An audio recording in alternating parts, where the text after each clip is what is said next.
د مسلمانانو د استاد محترم مولانا صالح صاحب د خبرې تاسو اورئ، تاسو ته ډېر ښکلی پیغام درکړي، ډېر د غم او درد نه ډک. تاسو واورئ.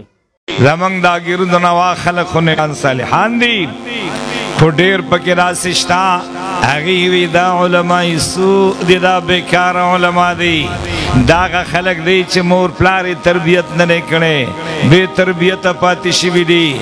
ای د الله بنده، ما خو ستا بچي ته قرآن ښودلی دی، ما ستا بچی ته ایمان خودلی دی، ما ستا بچی ته عقیده خودلی ده، ما ستا بچی ته منځ او روژه خودلی ده، ما ستا بچی ته زکات او حج او عمره خودلی ده، د مور پلار حقونه مې ورته ښودلي دي، د عزت زندگی مې ورته ښودلی ده. څنګه وې دا علمای سوء دي. دغه کسان د دې بچو کې به چېرته عالم پیدا نشي، د دې بچو کې به چېرته حافظ پیدا نشي، دوی به د خپلو کشرانو بچو نه چېرته د عزت خبره وانوري، او چې دنیا کې عزت نشته آخرت کې ځان سره ایمان نشي وړی، ځان سره ایمان نشي وړی. عالمان د رسول الله سلام وارثان دي، څوک چې د الله د رسول په وارث پسې سپکې خبرې کوي هغې آخرت ته ایمان نشي وړی.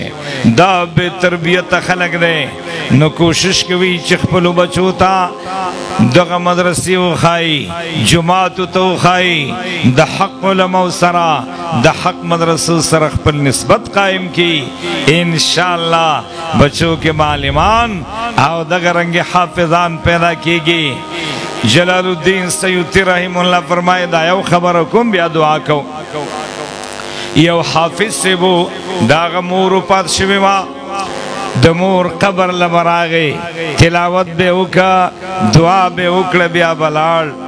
یو ځل دا مور په خوب کې ولیدا، بچیا چې زما قبر لراشي نو فوراً تلاوت مه شروع کوه.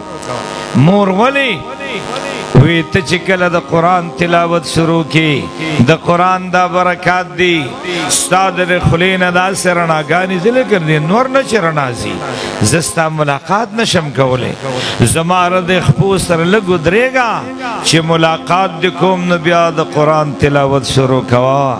دا د قرآن د حافظ مور ده، دا د قرآن د عالم مور ده. انشاءاللہ زمنګ بچو کې بدغه شان د قرآن عالمان او حافظان پیدا کیږي، د قرآن ناظر خوان به پیدا کیږي. د دغه مدرسو سره باقاعده کلک تعلق ساتي. د مسلمانانو تاسو خو د استاد محترم خبرې واورېدلې، په دغې خبرو باندې عمل وکړو، دغه خبرې په خپلې زندګۍ کې راوړو. لږه زندګي ده، د علماو سره محبت وکړو، د علماو خپلې سینې ته یو ځای کړو. الله جل شانه قرآن کې څه فرمایي؟ الله په خپل کتاب کې فرمایي انما یخشى الله من عباده العلماء. الله جل شانه فرمایي چې عالمان زمانه د ټول نه زیات زمانه یریدونکي خلک د عالمان دي. د الله جل شانه خبرې ته څوک دروغجنه خبره ویلی شي؟ هغه د رب العالمین خبره ده.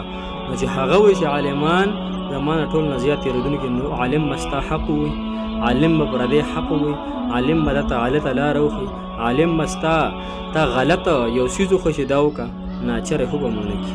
یو وړوکی عالم، یو وړوکی طالب علم هغه هم ستا د ښې سوچ کې چې زما دا ملګری، زما دا ګاونډي، زما دا ورور دا کامیاب شي، په دنیا کامیاب نه شي، عمر له به عالم سړی، دینداره سړی، دا به ستا د آخرت فکر کوي، یوازې د دنیا فکر به نه کوي. نو راځئ چې په جمع سره د خپلو عالمانو عزت وکړو، د هغوی قدر وکړو. او قدر یوازې دا نه دی عزتمند مسلمان، هغوی ته په درنه سترګه وګورو، د الله د رضا دپاره ورته وګورو، هسې نه.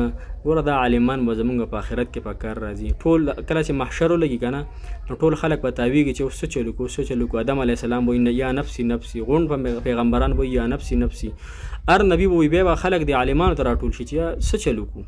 په دې چې راځئ جناب محمد رسول الله صلی الله علیه وسلم چې نبي پاک صلی الله علیه وسلم لاړ شي، نو الله جل شانه هغه به په سجده شي، الله جل شانه بیا به حشر او قیامت په قایم شي او حساب کتاب به شروع شي. بیا به الله جل شانه عالمان ته دونه دغه ورکړي چې دوی سره په پټه حساب کتاب کوي. تاسو ته ما دې دپاره د علم نه و درکړی. عالمان د الله جل شانه ډېر خوښ بندګان دي. الله دې موږ نه رضا شي. جزاک الله.